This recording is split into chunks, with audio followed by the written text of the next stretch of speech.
මන්ට ඔව්. මේ ඉතින් මම බේත් ඇහුවා. ඔව්. ගොඩක් කල් නෙමෙයි ඔයලා මාසයකට රත් 3ක් වගේ මාසයක් විතර වෙනවා. ඔහොම සද්දයක් එනවා. ටකටකොස් ගාලා ටට්ටක් ගාලා සද්ද එනවා. මේ කකුල දිහා බලන්න. උස්සන්න බලන්න.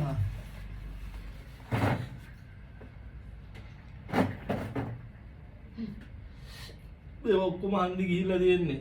ඔව්. කාඩිඩේජ් ගෙවිලා තියෙන්නේ. මේවා දැන් මේ අද ඊයේ වෙච්ච ඒවා නෙමෙයි මේවා දැන් අවුරුදු ගාණක් තිස්සේ වෙච්ච ඒවා. අවුරුදු 7-8කටත් වැඩි. ඔව්. මේක මේ පෑරිලා තියෙන්නේ. ඔව්. මේ දවස් තමයි මුදල් හරි. හරි. දැන් මොකද ප්‍රශ්නේ? රිදීමක්ද තියෙන්නේ දැන්? දැන් වැඩ කරගන්න බෑ පැත්තට තියෙන්න යනවා. ආ. මේ අන්නේ කරුවාමයි මේ ඇතුළුයි. ඉතින් ටකටක් දානවා.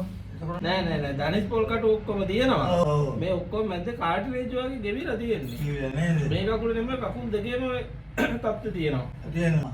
කාටිලේජ් හදන්න නම් ඒකට බෙහෙත් බොන්න වෙනවා. ඔව්. දැනට කැක්කුමෙන්ද මම බෙහෙත් ටිකක් බදින්න. ඉස්සරෙන් ඉතින් තියාගන්න මේ බදින්න ඒකයි ඈ. මේ ධනිස් පොල් කට්ට වෙලාවකට හිර වෙන්නත් පුළුවන් ඈ. ඉතින් වෙනවා මහත්තයා.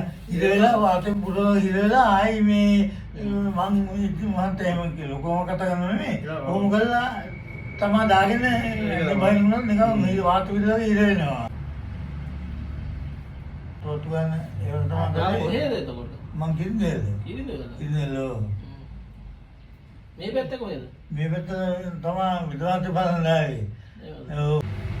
මේ එතකොට ඇටේම කුඩු වෙලා වෙක ලැබෙట్లా නෑද මොනවද? නෑ එහෙම මොකුත් නෑ. ආපපාරකදී කලින් විදිහට වැඩ ටික කරගත්තාගේ ඔය කැක්කුම අමාරු ඔය විදිහට අඩු කරගමු. බෙහෙත් ටිකක් පස්සේ මොමු කොහොමද තෙමා ගන්න කලව ගන්න තු සිකුරාදා එන්න. එන්න බං. හොඳයි ගිහින් එන්න